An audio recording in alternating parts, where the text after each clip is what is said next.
What is up? Welcome to the Smalley Talk podcast. This is your host, Josh Rinko. On the other line of the interwebs, I got my boy Christian Vaughn. What's up, my brother? Coming at you from the dark web tonight. Just had to do it. Silk Yeah, Road, dude.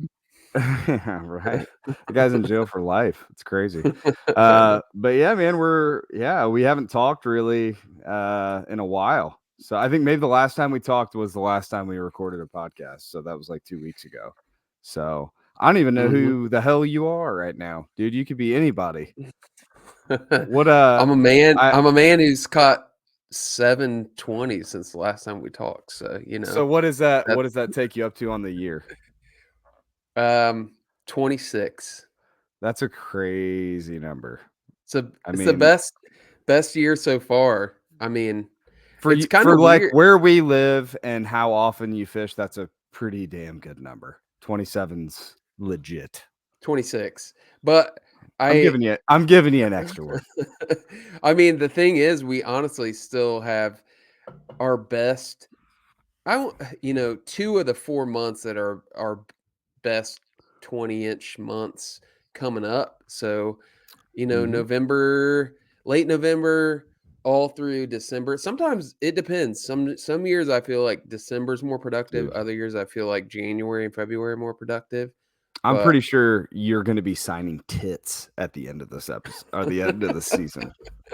Just absolutely, dude. I Just mean, lining them up, baby. just Signing women, just babies. like signing babies, signing tits, signing all the stuff. People were just gonna be like, "Oh my god, are you that guy that caught 26 20-inch smallmouth? Please, please sign my diploma, sir." Uh, no, Yeah. it's freaking awesome, dude. I do want to hear all about the Susquehanna trip that you just went on, but we do have a guest tonight, so probably can't go into a ton of details. But Hey, we can give a really quick sort of recap of it. give us Um, just the well, tips. All right, just even the the last episode we never I caught a 21 on White River with Burton. So that was a on the prototype bait, which was freaking sick. Mhm. I Have was you guys pretty got a pumped name about it. for it yet? Dude, it's the most intensive naming process I've been Mhm. through with anything, even more so than naming a Chegan. Like, this bait Or has maybe your children, but no, children were we just came up with that in a couple hours. yeah, that makes Yeah, sense. That yeah, checks we out. need to yeah, the bait name is still up in the air, but, yeah, It's caught a your bait. 21 with Burton, and then I went to the Susquehanna for fish for 3.5 days with, old Pops and my brother. There was a big tournament that was going on the next weekend, and, there's some guys out there practicing and that sort of thing, but, um, yeah, it was pretty low key for the Susquehanna. There wasn't a ton of guys out there, and, dude, it was I would say to sum it up, it was pretty tough to find the fish, honestly. It was like the fish were in full fall, like, wolf pack mode, so, like, you would go a couple miles in the river and not see a single fish, and it was gin clear. It's the clearest I've ever seen that river. It's wild clear. I mean, unlimited, you could see down 10 feet, no problem, and that was does that river doesn't get that much deeper than that, in most spots. So you would when you would find fish, especially in pools that you'd spook them, but got on a pattern where they would push bait into, um, areas where there were, like, there's a I would say that there's, like, a barrier. It could be a ledge system, could be a dam, but there was there's some fast water present, and dude, they were hammering stuff in that fast water, like, choking it. Like, what you've heard about your whole life for fall fishing where they're just fall feed bagging, that was what they were doing, and the big ones were I mean, I'm dude, I so I'm so happy for you. I'm just so happy. I'm so happy you had a great yeah, trip. No, yeah, that's I awesome, got dude. That's great. 3 of them on the 320s on the prototype, 320s on, but all 3 of the other ones came on the What mag draft, so what are the I mean, I don't wanna open up a naming by committee situation for you, but what are the like, if you had to like, if, this is like a baby, you know, people are asking, "Well, what names are you liking right now? What names are at the top of your list? What names are at the top of Josh?" And you're not the sole voice over there. Right. There are other people with input. What are the Josh Shrinko top of the tilt names right now? Um, so it's kind of food themed, so that's all I will say. It has to be food themed. Okay. Um, we have the Shadrito. That's one of Chad them. The Shad or Shadrito. Chad or Chad? The sha Okay, the Shadrito. okay. The Munchie Shad. That's that's Mhm. towards the top of the list, and we're gonna have 'em multiple sizes, so I was thinking, the Mega Munchie, the Munchie, and the Mini Munchie. So that's why I'm kinda thinking about that, but those are probably the 2 that I'm digging, but Yeah, there's a lot of names on the table, a lot of ideas, yeah. so we'll see. Well, I gotta be honest, dude, you're too skinny now to be thinking, "Oh, did I lose you? Uh-oh. I think I lost you, buddy." I all I heard was, "I'm too skinny." Yeah. I You need to didn't hear this. Continue. I I need you to just left the show. I said, "You're too skinny to be thinking as if you were still a fat man. All your your baits are your baits are all snack themed. You're just maybe that's it. Maybe it's because you've been eating healthy. You're just like, "I have to snack right now. That's all I think about." It is. Yeah. Oh, that's good. My Alright. my daughter calling my man boobs out would not line God. up with that. Oh, I hate that so much. Alright, dude, let's get our guest in here. I'm Alright. very excited about this guest. Joining us right now is Kyle Zempel. Is that Zempel, or is that how you pronounce it, Kyle? Yeah, Zempel. Oh, okay. Nailed Who it. is the owner slash operator slash lead guide for a very cool guide service up on the lower Wisconsin River, which the Wisconsin River is one of our favorites. Black Earth Angling. So, welcome to the show, Kyle. Yeah, thanks for having me, guys. Yeah, man. We've been Josh and I've been following your guys' guide service for a really long time. I think maybe the first video that we saw that really like we were sending to each other, kind of like nerding out on, was you guys did one on I think it was just titled The Crash. And you obviously had like a professional film crew like interview you and like ride on the boat with you and took some really like stellar smallmouth footage. So, which I think one thing about like smallmouth guys, you know, is like we appreciate when people take the time and put in the energy to make like really good content that highlights the fish that we love. So I thought it was awesome.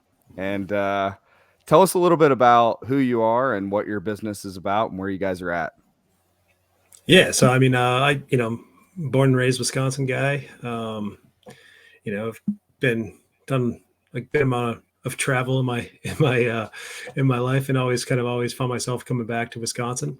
Smallmouth have my heart, and this is arguably the best place for it. So I call this home now, and I've been running my guide operation for 12 years now, and kind of started as a side hustle with my fishing buddies who we all live together, and morphed into pretty quickly once I kind of dialed in the smallmouth program.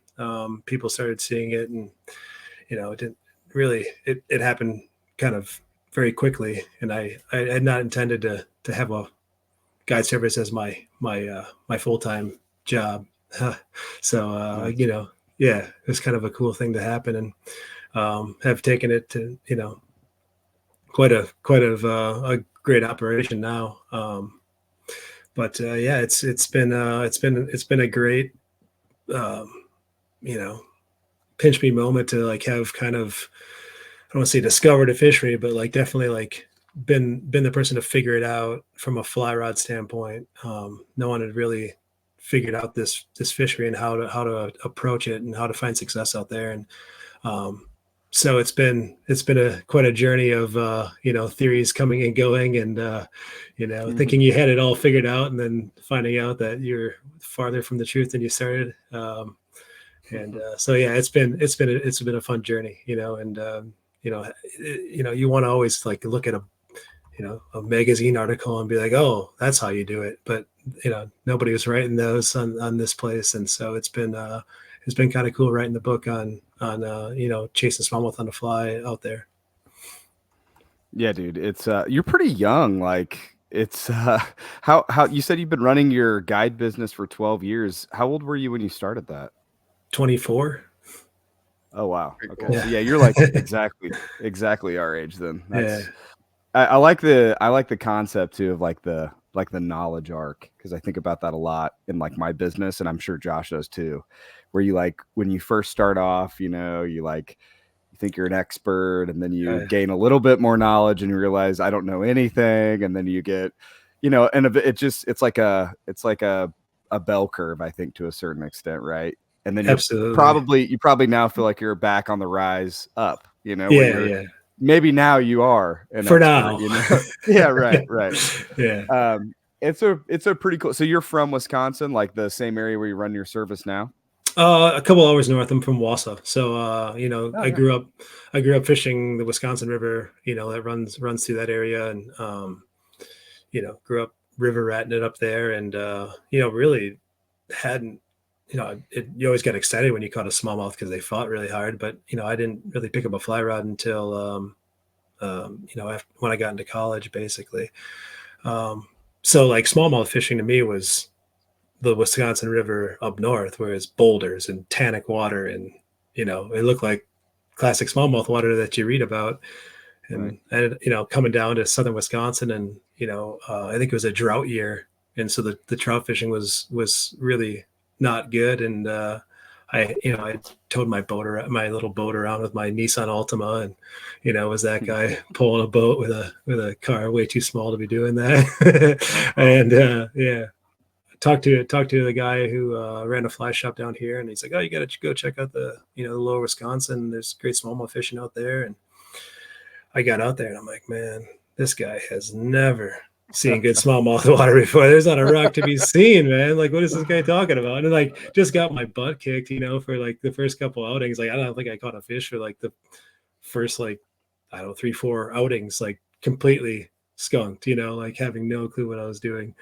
Running into stuff and shearing off my, shear pins, and just like mayhem, right? Like, I didn't ever want to go back out there again. Yeah. I mean, you guys are you guys south of the Dells then? Like, where when you talk lower Wisconsin, I guess. So I've been to upper Wisconsin several times, like up Wausau. We'll just leave it at Wausau, since Sure. Yep. up and north of there. And yeah, like you said, it's like super bouldery, riffle run, riffle pool, and the substrate's mostly rock, super tannic water. And then doesn't it hit the Dells, I guess it's around where where 90 crosses, around there. But you guys are south of that even, right? Yeah, that's like where we're located. I mean, we kind of work, all of that, what I would consider lower river, which is kind of like from the Dells down, or from like Castle Rock down, is what I would kind of consider. Like, once you get into those sand counties and it changes from rocky substrate to more sand, that, in my opinion, is kind of like the lower river. Yeah, there's like the designated like lower Wisconsin Riverway, which would be from Sauk City down, and that's undammed for 2.3 miles to the Mississippi, which is an amazing wilderness area. That is as wild as it gets. Nice. Yeah, it's very different. Like Josh, and you guys were kind of talking about this before we got on the air, but Josh just did a tournament out there. And he was like telling me where he's going. And obviously I've seen your videos and stuff, so I know the substrate's very different, but like just looking at it like on satellite, it's crazy. Like, yeah. I mean, it's so different. It's just sand, right? I mean, yeah, it really is. much. Like, I mean, I guide barefoot 3 months. I mean, I don't put shoes on until I get out of my boat. I Mm, wade barefoot out there. It's like it is literally just sand. that's so crazy. Except for like little pockets here and there of where you're going to run into some, rocky or gravel substrate. But for the most part, it is just really Just fine, sand, wonderful sand. Yeah. like Like beach beach sand. sand. Yeah. Like It's Bahamas crazy. beach sand. Yep.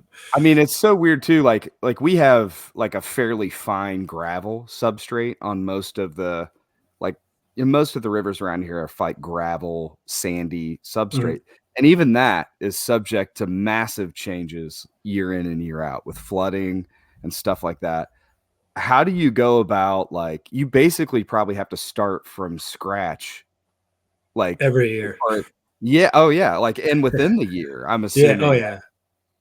yeah. Talk to that a little bit. I mean, because that's got to be. I mean, how do you go about doing that? Does that just require more scout days than you would otherwise attribute? Do you just kind of learn on the fly as you're out there day to day? Like, how do you go about kind of breaking down the river again over and over and over again? Yeah, I mean, unfortunately, I don't have the scout days anymore. Like, we kind of all of us are fully on, 6, 7 days a week guiding.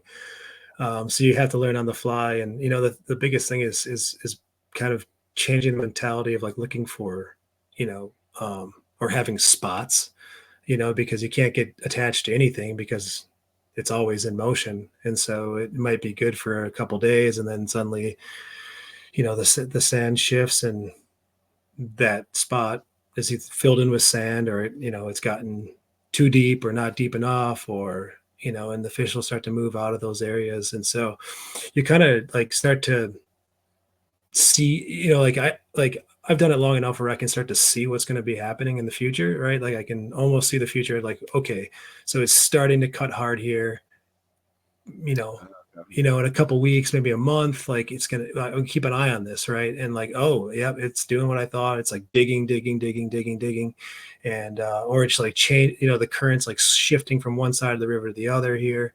Um, and then you just kind of keep an eye on those places as you're out there going by it day in, day out, and maybe it's a year, maybe it's 3 months, and suddenly like you start to poke in there a little bit and fish in there and be like, oh yeah, all right, they moved in here. Yeah. And so it's it's a really weird mental space you got to have yourself in out there, and like I mean, I'm out there every single day of the summer and I still get super frustrated with it, you know what I mean? It's just Yeah. it you know it's a frustrating fishery, right? And it's like a never ending battle, because like you'll find these, you'll get a spot and you're like, man, this is like you couldn't draw it up any better, right? Like this bait funnel, like there's timber here, there's depth, drop off. I mean, it's just like everything you want. Hard current edge, and you're like, man, you can go there day in and day out for a couple days, maybe a whole season, and then suddenly whoop, it just starts to vanish on you. That's wild. And then you gotta, and that's the hard part, is you gotta kind of cut ties with that connection to maybe that area or that spot, and like, okay, it's just not going to happen here anymore. And then like now I'm starting over, like where's that next spot where those fish, like where are these fish going to, right? Yeah. Where'd they move to, because they're obviously not here anymore, but they're still in the river. So like, where Yeah. is that now, and then the puzzle begins. I mean, you're probably just an expert at reading. I mean, I I would say even like we get lazy to a certain extent, right? Because there's like a boulder that you just know that like Mhm. really, no matter what the river level is, there's going to be a few stacked up behind like a log jam or a boulder or something like that. But with that dynamic of a situation, it seems like you just have to watch the water. You just have to watch the current. You just have to watch it every single day, see what it's doing. That's a pretty yeah. It's an interesting thing, and I'd probably not a problem set that a lot of guides that are on the river every day have to deal with. You know, Yeah, just definitely not a, looking back at it, you're like, what did you not do the to yourself? easiest. What I did you was do gonna to yourself, man? Like, why did you pick a place that never stays the same? yeah, There's no that's end to it, but yeah, also a keeps little you from like burning out. And that, like I can go back up to my, home stretch of water up in Wausau. Like there's going to be a small behind that boulder and one right over here. And this bank is going to be good. And like, and if you have to be out there day in and day out, like it does get old after a while doing the same thing over and over. And I know, forage changes and stuff like that, but like the spots oftentimes are the same as they were for years and years. Right. So it definitely keeps things fresh and keeps you on your toes, and forces you to angle, right, like to pay attention. And it doesn't, it doesn't matter whether you're spin fishing or fly fishing out there. Like I get both types of anglers, and changing tactics and trying to figure it out. It's it's it's a fun place to work. Yeah, I bet. I mean, how long is your how long you guys probably do have freeze up and stuff where you're at, right? Yeah, so the big thing that we deal with is that the Wisconsin River starts like, on the northern border of Wisconsin, basically. Right. And so like, a lot of guys south of us, maybe in Illinois, like their season can be extended quite a ways, Yeah. or even like start earlier. But like our water's coming from such a cold place and it doesn't have, a lot of time to warm up. So like in the fall here, like as soon as you start to get those real like, you know, below freezing nights, up north, like that temperature just like it takes, only a couple days and it's like boom, like Wow. plummeted. Yeah. So I mean it can happen overnight sometimes. And like you just hope that you get maybe some sunny days to kind of stretch it a few more and before the fish all like get out of there. Yeah. Yeah. And do you find that they Um, like kind of oh, go ahead, Josh. no, sorry. So one of the things I was actually most excited about to ask you, because as Chris alluded to, I was out there a couple months ago and it's first time on that section of river, and it was, yeah, I looked at Google Maps or Google Earth so much before I went out there and like was trying to make sense of it. And I was kind of like, dude, what the hell am I gonna do when I get out there? Like I was just like, I was even searching I was watching a lot of your guys' content. I was trying to read on forums. There's not a lot of stuff out there about that Mm-mm. river. Even the locals, like you talk to them, there's not I didn't talk to anybody that was like into bass fishing on the river out there. Most of the people either fish lakes or, they a lot of cat fishermen out there. Talked to a lot of Mhm. Oh yeah. um, but the one thing that it does have in common with the upper Wisconsin, which we fish, and I've always wanted to ask someone this that has intimate knowledge of a river that sets up like this, because Wisconsin River, for those who don't know, it's like the nickname is America's hardest working river. And I think it gets that because there's a lot of dams. There's tons of dams. There's like dams and impoundments, flowages, reservoirs, whatever you want to call it.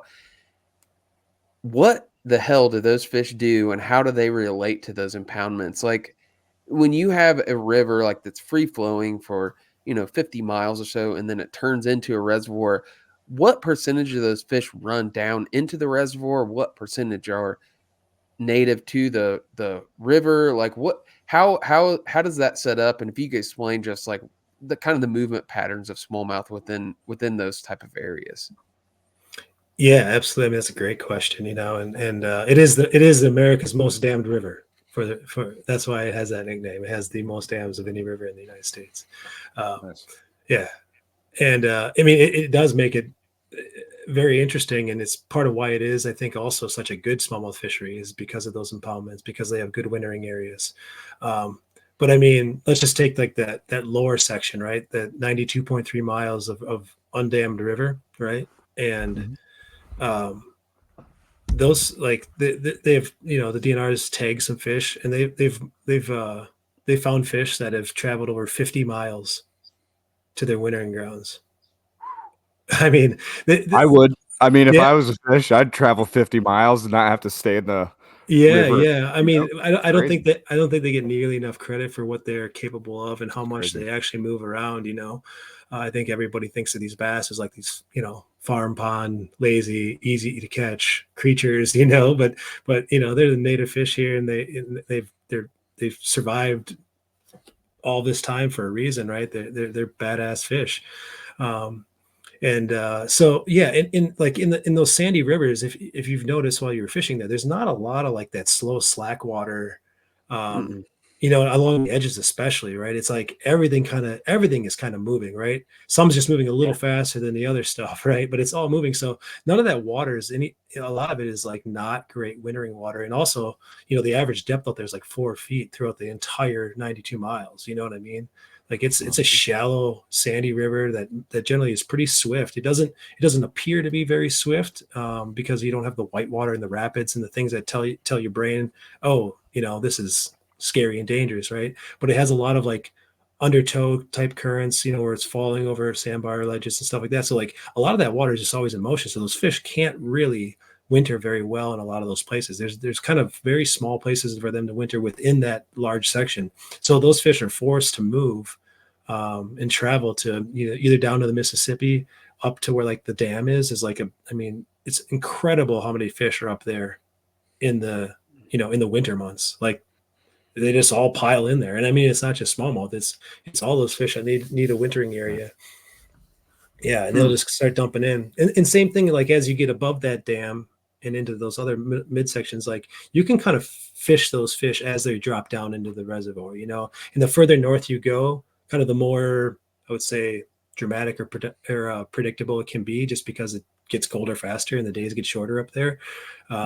And I think some of it's photo period. I think some of it's temperature. I think there's a mixture of the two that work together there to trigger those fish to start moving.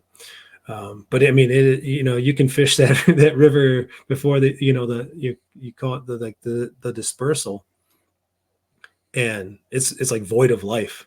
As far as like a bass is concerned, you know what I mean? There's like they're just not there at all. Like it's nothing you're doing wrong. They're just literally not there. And so that's what I was getting at, because I was like, when we go to it, we travel all over the country to fish for smallmouth, and we're mainly river guys, so we've seen, where we live, and we're from Indiana. It's much milder, even though we're not that far away from you. Like we rarely get like freeze ups on our river. Like we usually have open water all year round. So those fish don't, like, there's never that like mass, like boom, they're gone. Like the fish kind of will stay active, and they will, a lot of our rivers, they'll drop into winter holes in the river. You'll see that. But like I found, as you go up north where it gets colder faster, there's like this tipping point where if you go too late in the year, dude, it's like, where did all the fish go? Yeah. It's crazy.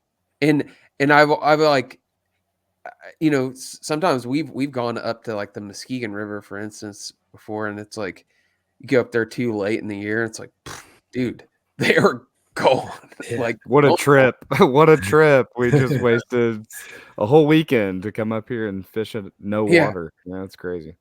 Yeah. So you said right now, so that's for you guys, is that like early October? Does that start to kind of dwindle? Okay. Yeah, I would say right around now is kind of like, it's kind of occurring as we speak, and some years they'll start to move a little faster than others. I mean, we had a really, really warm, dry, low water September. And so like, I feel like the fish being active and sticking around, kind of hung around a lot later than I had seen in the past, I guess. Or at least actively feeding, where, you were seeing fish still blowing up on bait fish here and there. They'll start to fall into like some of the deeper water, and like almost like in preparation for like evacuating out of there, but it's all of a sudden you get out there one day and it's like, well, they're gone. Yeah. So do then you guys have a lot of muskie where you're at too, or is it just mostly smallmouth? And no, there's muskie in all of the Wisconsin River. Yeah. I would say like the numbers increase as you go further north. Obviously, like, I would say like midway through, like I'd say the middle part of the state south is like kind of out of their native range. And so, but there's been a lot of like stocking in the lakes and stuff. Then you get spillover and populations in the river due to that. And so, yeah, those muskies, and a lot of those muskies in the Wisconsin will hang around the dams. Like that's where the most, that's where the food is most prevalent. So yeah, they definitely have some predators out there. That's for sure. Yeah. I just didn't know if you guys like switched to muskie at a certain point in the year, or if you just kind of go target them in the reservoir, or target them at the top of the flowages, or like kind of what you got, or if you could just cancel. I don't know. Yeah, no, we definitely, we'll start to fish a little bit more like dual purpose. So like you just throw larger flies and start running wire leader pretty much every day on any fly you're throwing, just because they do start to get a little more active. And as those smallmouth start to drop out, you're kind of, that's what fish you're after then at that point. You still Right. pick up some really nice big smallmouth doing that. But like usually once we hit like mid to late September, and then most of October is, more focused on the toothy critters, just because they're most active, and the smallmouth are starting to settle down. And maybe in the morning we'll fish for toothy critters, and then as it warms up and the smallmouth may get active, we'll just switch gears. Yeah. So you're pretty much like May to September for your smallmouth season for the most part. Yeah, made it about the end of September, I'd say, is like kind of you can count on it, a window of time for sure. Yeah. Hmm. So the big thing though is obviously what you guys refer to, and I don't know who coined the term. Is this one of your original? Is this Yeah, like yeah. Kyle Zempel? Okay. It's you guys refer to it as the crash. Hmm. So when does that start? And just kind of explain what it is. Yeah, so that's really what hooked me into all of it, right? That's what got me going here, and to kind of tell how it all came to fruition, right? And Yeah. how I now make a living guiding on this river is that just getting my ass kicked over and over on that river, and we did a multiple day float with a couple of my buddies, and we didn't caught anything, a couple little smallmouth here and there, but like really just struggled. And we came around this bend, this like bend, this down tree, and we cast in there, and like the two guys hooked up at the same time, and then there's more fish like chomping and following our flies, and we're like, what a spot, like Yeah, holy right. smokes. I think we had lost our anchor like on day one of a 3-day float, so like one of us just jumped off the boat and like chest deep water and just held the boat so the other guys could fish in there, and like we just wailed on them, right? I mean, I think we caught like 20-30 fish out of this like one little Volkswagen size hole. And they would just like devour your fly in there, and it was just like, whoa, that was wild, right? And so like that got me thinking. And so I would, like at the time I had just a little boat, and you could putter around, but like to go to float through and then like get back to where you came from was a lot. So I just like I dropped the boat, and then my buddy would get done with work and pick me up at the 9 miles down river. And sometimes I beat him there, sometimes he'd be waiting for me, and I just like do that, and suddenly started to kind of like starting to put some of the pieces together that, oh, this is like something that's happening out here other than this one spot that we stumbled across, right? And like started to learn like what to look for. But what this is basically the smallmouth bass don't have the crayfish populations that they do in a lot of the other rivers. So that's suddenly not their number one food source. It's bait fish. And any fishery where bait fish is the main food, you'll find that fish generally will school up, right? And up north, you'll see some smallmouth in like these wolf packs of sometimes 3, 4, 5 fish or something like that, but not like 30, 40, 50 fish in a school, or like that. That's something you don't see anywhere else that I've come across, anyways. Unless you're like maybe the spring or fall when they're kind of schooled up, but this is like in the middle of the Sure. summer. Mm. And so as the waters begin to warm, they start to corral these bait fish, and so they work in these big schools, and they just like they'll push bait fish to in these certain areas, right? Like they'll corral them into whatever area is good to push them to the surface and get them balled up, basically, right? And then it's just mayhem. As soon like the bait fish start raining out of the water, and the bass are behind them, and it's just like you oftentimes hear it before you see it. Um, Wow. yeah, and it's very, very, very saltwater like. Like if you've ever seen like the striper bait blitz, or the Yep. bluefish and that type of stuff, it's like a miniature version of that in fresh water, but with smallmouth bass. And then occasionally you get like the white bass in mixed into that, and then it's just like absolute mayhem. Yeah, yeah. I mean, you can sit on some of the these spots. It's just, yeah, it's crazy. All the fish will, and sometimes it's like the fish will migrate at certain times of the day to these areas off of like the wood and the grass and the places that they're normally hanging out during the day. Or Mm. maybe in the morning they'll all be like together, and then they'll kind of slowly disperse their way back to where they're going to feed for the day, and then come back together in the evening. Yeah, so it's something that I don't think really anyone had keyed on to or just, the river is so difficult to navigate. Most people just don't want to go out there with their and ruin their boat. Um, and you know, I just had a cheap boat and started really poking around hard, once I kind of got a taste of it, and I was like, I gotta, like, this is crazy. And then, like, you go and try to read about it, and no one was writing anything about it. Like, Right. I don't know, like, maybe I discovered this. I mean, obviously people are out there seeing this happen, the cat fishermen especially. uh they could tell you where all the spots are, because they're out there just sitting and watching it all happen. Right. But yeah, I mean, that's the first person to kind of get after it in the lower reaches with like targeting them specifically top water with the flies. So I mean, it's no real wonder, right? That like when you started offering trips and just showed a little bit about what it was. I oh mean, yeah, it looks pretty electric. Looks yeah, really, really cool. So, yeah. And I mean, I I've been lucky enough to do smallmouth fishing around the state quite a bit, and in the Midwest, and like, it just, when you hit it, it's like, I mean, I don't know if you will have a better smallmouth experience. I mean, it's so unique and like one of a kind. You're just wowed by it. I mm, mean, it, like, I've been doing it for 12 years. Like, my hair is standing up right now to even talking about it. It's absolutely just such a sight to see, because the neat thing about it is, like, if you removed yourself from that situation, like, that's still happening there without you, right? It's Yeah. like it's a natural phenomenon that's going on, like, and like, you get to be part of something that's already occurring, right? And peel a couple fish out of that. But whether you were there or not, those fish would still be blowing up on the surface, and it'd all be happening, and it's going on somewhere else while you're sitting at one of the spots too, and so I think that's just one of the neat things about it. Um, I often say that, like, in most smallmouth fishing, like, you dictate where and when to cast, and you make the decision on, okay, this looks like a good spot here. I'm going to cast in here. I'm going to retrieve it right. like this, and you're making that decision for yourself.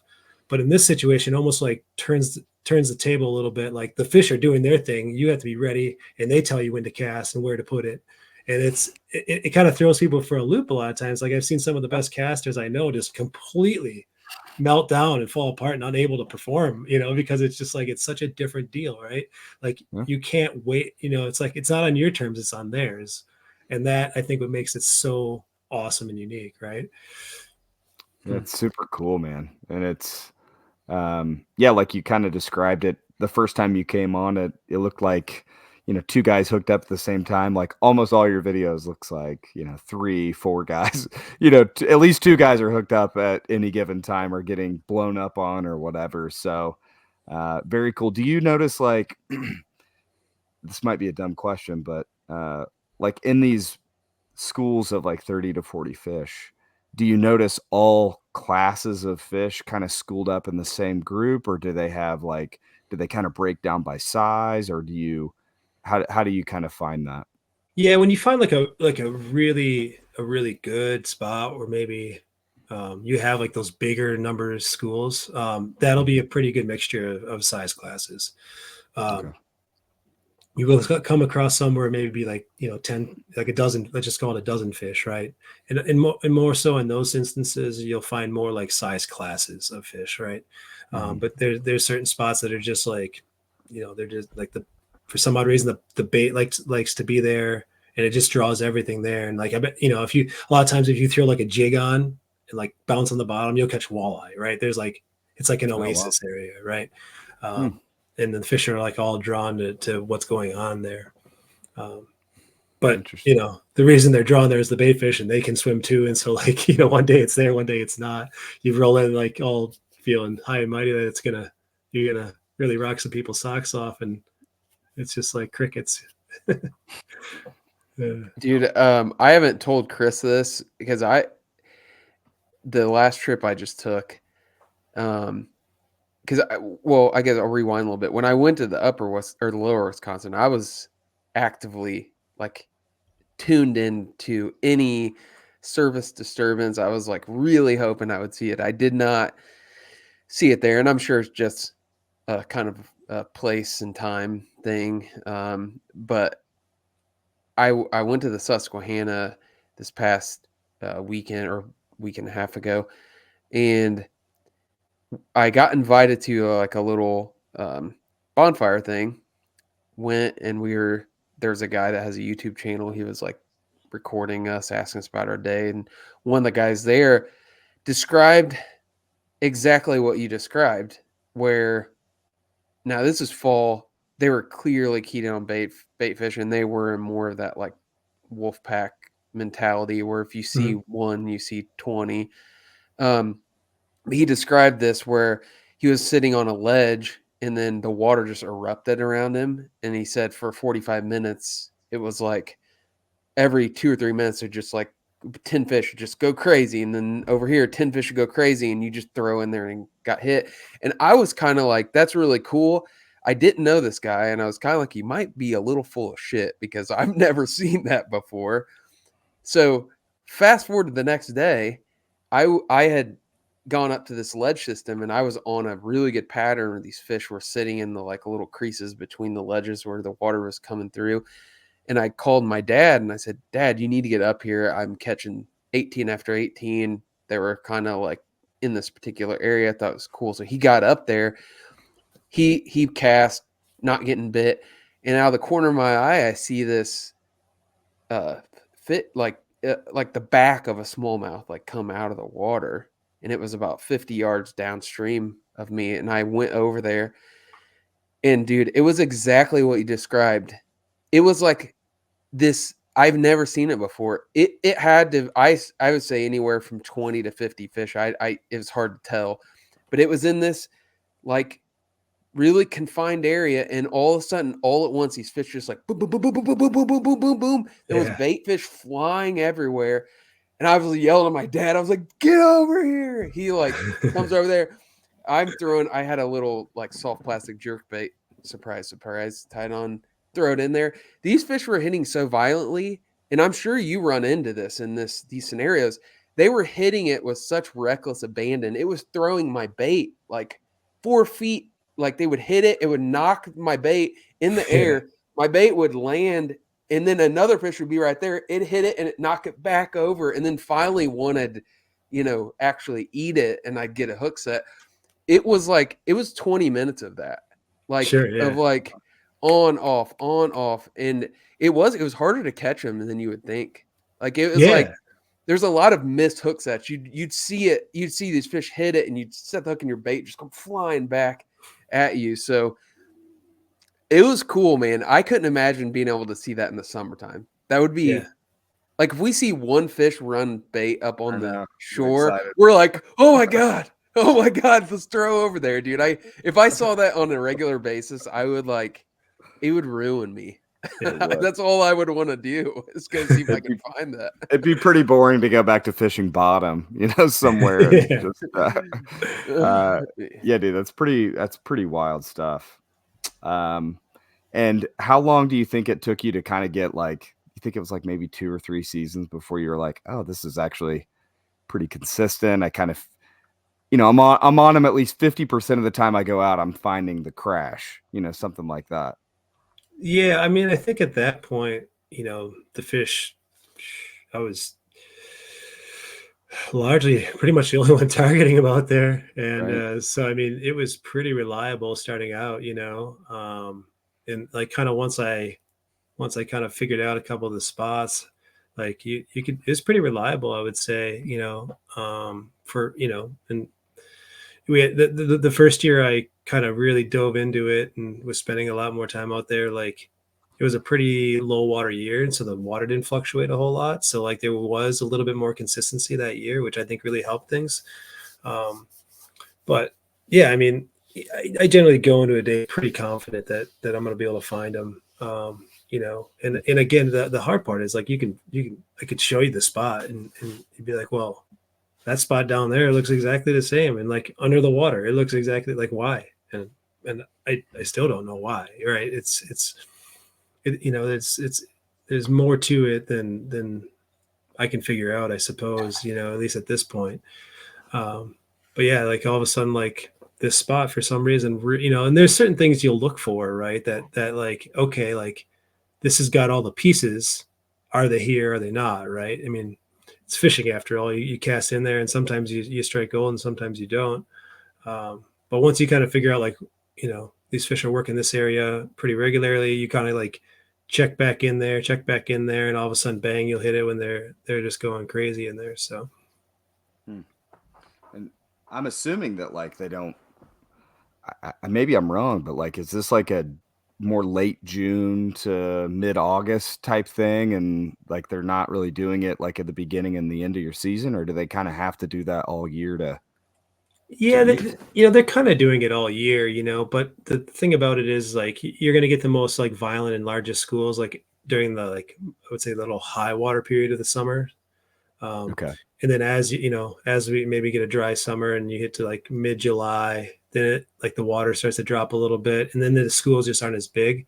They'll start to disperse a little bit more. I think the bait fish also, they grow a little larger. They're able to cover a little bit more water, so they spread out. And so like everything, like kind of mid June, really starts to disperse a lot more. You'll still come across your schools. They just won't be as big. You're Hmm. more like a 6 to 15 fish is probably more common than like your school of 50 of them. Hmm. Yeah. It's I mean, you guys probably run. Do you run jets on the? Yeah. Yeah, Yep. I figured. Yeah. And It's and so a you've got. difficult I'm place to assuming. navigate. Yeah, I mean, I can't imagine because it's pretty wide too, right? Like, I mean, it's Hmm. yeah. So, like a rowboat, I'm assuming it would be just a nightmare having to go, Yeah. zigzag across the river the whole way. Yeah. I see people do it, and I'm always like, oh man, I feel Yeah. for you. Well, you were out there on a kayak, weren't you, Josh? Yeah, I had a electric motor on my kayak, but it was pretty. I I was the whole time I was thinking like, dude, this would be sick to bring our jets here because Hmm. there's like no rocks to hit. The Yeah. pucker factor is like zero, which all I'll the fi- I'll jet find a rock, dude. I will find a rock to Chris hit. finds those boulders, but yeah. You may think there are no rocks on that river. I'll find them and I'll I, crush my jet foot on I them. I So know that if you jet that for very long though, dude, you're gonna bury your boat in on one of those sand flats because like that, yeah, like you probably have to it. carry a shovel, right? You carry a I, shovel. I don't, but I usually I've got big oars and a winch. Yeah, Nice. yeah. I mean, that river will go from where it's like 5, 6, 7 foot deep, and then next thing you know, it's like 2 inches deep. Yeah. And it's kind of deceiving. It's hard to read the water the way that sand sets up because like a riffle with like rock, you can see the kind of like bumps, in the Mhm. water. That sand, it's like it's lighter, like if you can see it, but if it's like overcast and you can't really see down in the water column that much, like it's hard to look across and be like, yeah, that's a sandbar, that's a sandbar, that's a sandbar. It was a very like it took me the first day I was like, dude, I don't know what to make of this place. Like I was like, this is this is wild. It was like about 1 o'clock in the afternoon on the day that first day I got there, I finally got on some kind of pattern. I was like, oh, okay, there's actually are fish here. I was thinking like, dude, there's no smallmouth in this place. Like, what the heck, Yeah. dude? Pretty wild. Does that river set up quite a bit different as you because the Dells I've always like it's a touristy type area and there's like these kind of bluff like sheer walls. Do you guys fish up kind of that way? And do those fish relate a lot different to the river than like down further where it's like all sand? Or do you fish up there at all? It's so kind of full of like, they have like big jet boat rides and stuff like that, and so we generally avoid it through most of the summer months, and it is, for what I'm mostly doing, is fly stuff. So I don't really like the real deep sections, and because it is a little more canyon end up there, you got the big rock cliffs and stuff like that. The water tends to be quite a bit deeper, and so unless they're eating on the surface, which they will up there for sure, it's just a little too noisy and busy for me. And so Kind of have I that get it. lower section to yourself, right? I mean, for the most part. Yeah, for the most part. I mean, like you don't just like you were saying, you're trying to find a bass angler down there. There's not that many. You know what I mean? It's mostly a guy out there catfishing or something like that. And most of those people don't go very far because they know how difficult and whatnot that river is. And if you break down out there, unless you run into me, you are probably going to spend the night out there because you can't like really necessarily walk out. I mean, it's like littered with poison ivy, and it's just not a good place to break down. And most people know that or have learned that over time. And so yeah, so it's nice. I pretty much have quite a bit of seclusion out there, and so I just stick to those areas. Not to say that like any like that there's great fishing up in the Dells. There really is. Like I just as a guide, like the experience I'm going for is just like looking around, not seeing other boats everywhere. So yeah. Yeah. I like that too. I think we all like fishing and not seeing Yeah, other right. people. Um, yeah. So that like the lower section where you guys spend a lot of your time, we talk about like on our kind of fundamental type podcast where we talk about some of the like basics of how you break down a river. you know I would say current and substrate are 1A 1B for Mhm. us, like, you know and with when I went there, since I was like, well, the substrate's kind of like not, there's no a sand is sand, obviously there's depths, different depth and of sand. Um, I was expecting cover to provide more of an element, which we don't really fish cover a ton. We do a little bit, but it's we don't go out and target trees a lot. Is that a pretty big like component of where you find fish, like looking for like cover? Yeah, absolutely. I mean, like if you think about it, like the sand is always in motion. Nothing can attach to it, right? So you can't even like there's not bug life. There's nothing that can attach because it's just like in motion. Um, and so like you fish the solid things, right? So whatever's solid out there is structure to you, and that's the best way to kind of explain it. As you have let's say a mid, like just a piece of wood, right? And you have that current coming and that thing's solid and the sand isn't. So like something has to give and that's the sand.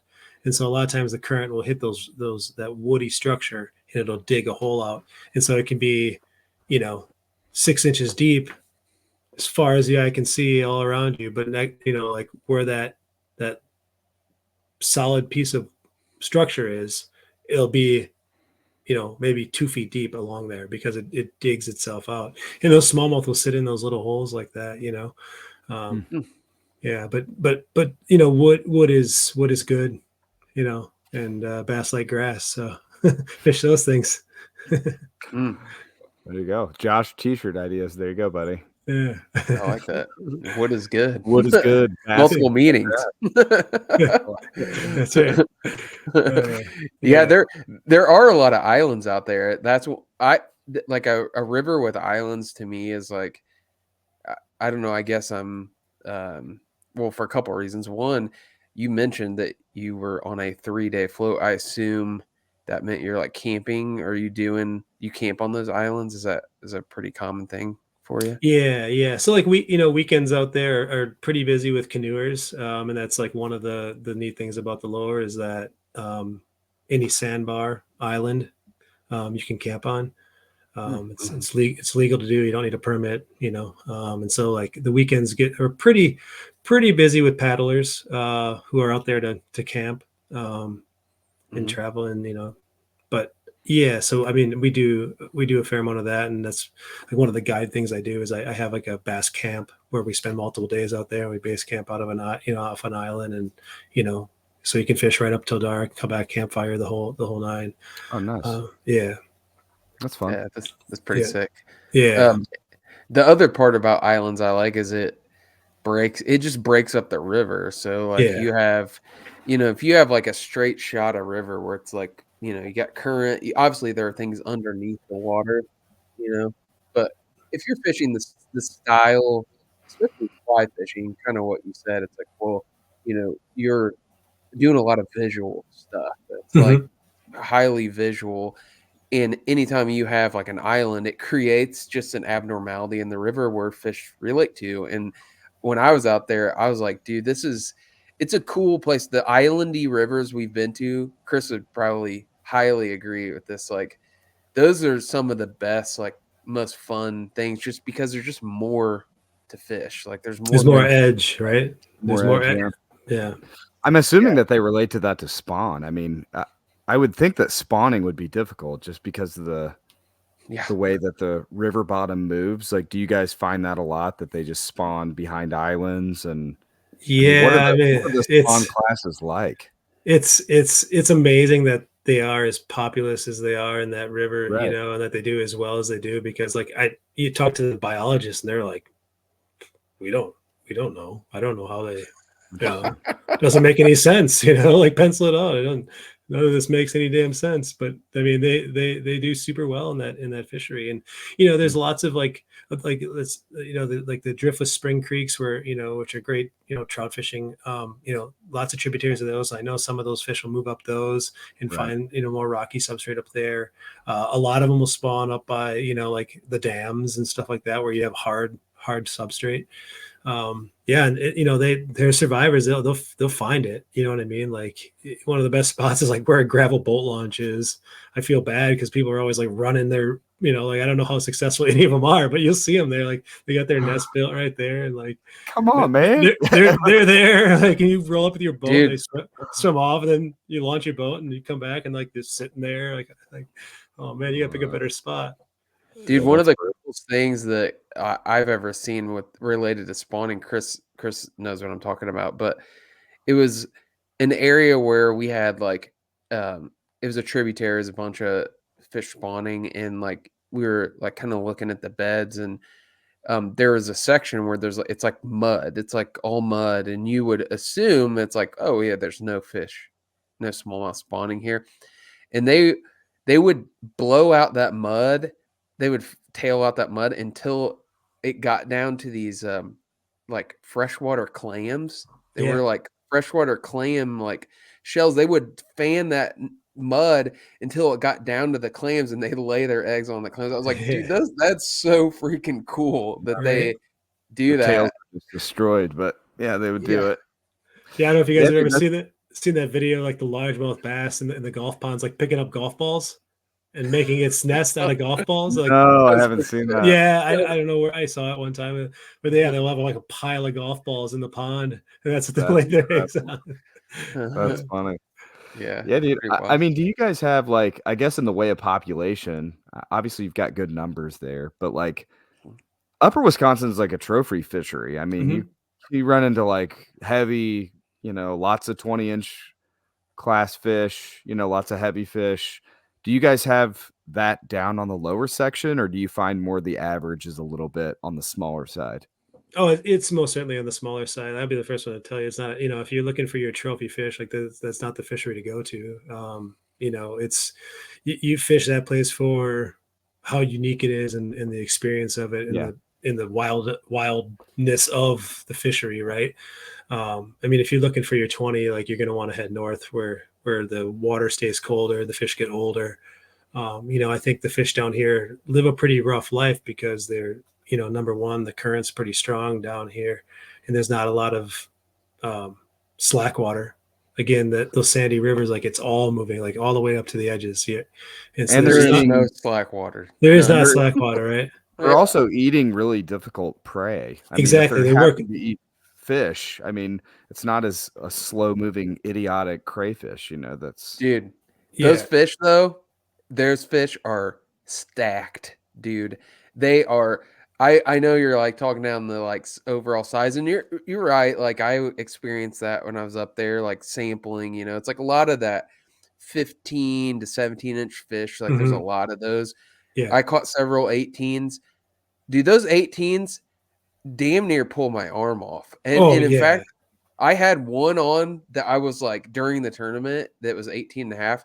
I would have put any amount of money on it. That fish was 20 inches. I had a 7-foot medium heavy casting rod, dude, and it was ripping drag. Like, I was like, "Dude, it's gonna break my leader." I had 17-pound fluorocarbon. I was Yeah. like, "It's gonna snap my leader." There was, like, nothing I could do, and I got that fish up, and dude, it was I mean, it was as tall as it was long. Like, it was those fish were not all of them, but, like, a percentage of them, like, 30% or so that you catch, dude, they were, like you could tell they've been eating really well. So, Yeah, yeah. I mean, there's certainly a super healthy population. The fish in there are very healthy, um, yeah.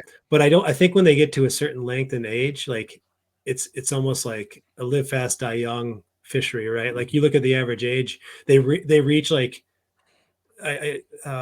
one of the biologists I talked to, I think he said that they reach like a 16-inch size, like a whole year or more faster than than the average fish in the state. Like they grow super fast, Mm, and then they get to that like medium size. Let's just call it the 15 to 17, right? And that's like there's a ton of those fish in there, which I mean, no one's gonna you know No.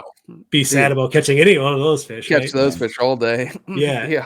and they're used to chasing down their food, right? And I right. know, like, I mean, I've seen it happen up north where like you got one of those big bass and he can just like sit on his couch behind that nice boulder there and wait for a crayfish to come by and just like, like he's burned like no energy at all, right? But Right. also like those fish, I don't think have the same like swimming stamina as like these fish do. I mean, like a lot of these fish, like they don't get super. I mean, they get heavy, but they don't get that like big fat kind of like obese look to them. They like lean and mean, because I think they're just always working those muscles, like chasing bait fish so hard all the time. Like they're. I mean, I have people who are like, "Whoa, let them tire out," Like I'm like, pal, you will tire out way before that fish will. Those things Yeah. just like they have no quit in them. Mm. Yeah, that's an interesting. I'm assuming it has something to do with the fact that they're eating just like an extremely high protein. Like I Hmm. mean, those fish have to be very nutritious, right? That they're eating, as compared to the other garbage that fish eat. I mean, even like on the northern Wisconsin before, I've seen them with like a belly full of like dragonfly larvae and stuff like Yeah, that. So I don't know. It's interesting. The metabolic burn, like maybe the water temperature, but yeah, it's wild that they kind of thin out, or they just don't reach that like maximum size. I wonder what that is all about. yeah, So yeah. It's and- don't know for sure, but I do yeah, think water temperature has a lot to do with it as well. Like we'll see, low to mid 80s sometimes, which mm, that's pretty warm, yeah, for a fish to get, up north. It'll be like 20 years old. Like I yeah. don't think any of those fish are living that long down here. Hmm. Yeah. Well, that's man, it's what an interesting resource you've got. That's pretty Yeah, cool. I mean, you're probably the only smallmouth guide that fishes the lower Wisconsin, aren't you? I yeah, mean, you and your guy. yeah, for regularly for sure. Yeah. Huh. It's interesting, man. Well, hey, why don't you put out your social media stuff and uh talk a little bit about like how people can get signed up for the bass camp if it's not already full for this Yeah, upcoming year. yeah. Because I think a lot of our guys would be interested in that. So For sure, for sure. Yeah. And so like we do like a the lower Wisconsin experience. We call that crash camp. And that's like kind of centered around finding the crash, and like you're camping on an island, no facilities, we're rustic camping, nice tents, cots, the whole nine. But um, you know, you're not gonna have a building to go into. yeah, And that one is like probably the highest in demand. It always has been. It's like our original camp. That one usually is a wait list. You can find out more about all the camps on just blackearthangling.com. And then we also do like more like we have a couple cottages that we'll use, or we'll set you up there, and like we work with a team of chefs, who are fantastic. And so we like it's kind of a plug and play. You show up here, like basically just get to us, and the rest yeah, of it's all taken care of. like Um, a Caribbean, like a fly fishing lodge type yeah, yeah, situation. basically. Yep, Uh, yep. that's And cool. yeah, and then in August we kind of like we work with groups to like kind of do their own custom camp. So we got put a group together to 4 guys, and a couple figure out what your dates are. Usually we do a 2-night minimum, and we'll set it all up for you. However, if you want to do more than 2 nights, great. And usually those types of situations, like that's what we become really known for and have really like specialized in. We have it like dialed in really well. Like you're gonna have a fantastic experience, whether the fishing is tough or not. Like everything else is very polished and very good. And so if that's something, you got a group of buddies that want to come up, you won't be disappointed. I guarantee it. Like, but you can find out more about that on the website there. And then we're pretty active on Instagram, just at Black Earth Angling Co. And that's where we're kind of keeping things fresh and putting out content most of the time. Yeah, I mean, that's the way to find me. So Yeah, the camping thing is, there's a huge amount of guys that do It's that, like cool, river, dude. yeah, Yeah, there's not a riverside lot camp. of guys that do that. Most of them I've are never like heard of honestly, I've never heard of a lazy. guide Yeah, offering like that, a so that's really lazy, cool. just go out in my boat and I pack some peanut butter and jelly and we Yeah, fish all day and catch fish. Like that's badass, dude. yeah, So yeah, very cool. yeah. Well, thank you, man. Appreciate you coming on the podcast. We're a little bit over an hour here, so definitely don't want to take too much of your time, but really appreciate you coming on. I think you guys have a really interesting, cool program. It's so unique, so different, very cool. Encourage all the guys listening to the podcast to check out his website. And, if you guys are looking to do the camp thing, shoot us a message. We may want to go. So yeah, for sure, I man. appreciate it. All right. Thank you, guys. Thanks, Kyle. Appreciate you. Yeah, thank you guys. Appreciate it. Hey Kyle, stick on here, man. I want to talk you through for a sec, but before For we sure. go, got to give us a free the fighter. Oh, yeah. Free the fighter, of course. Free the Oh yeah, fighter. yeah, free That's the a fighter sign for off. sure. All right. Awesome. Thanks.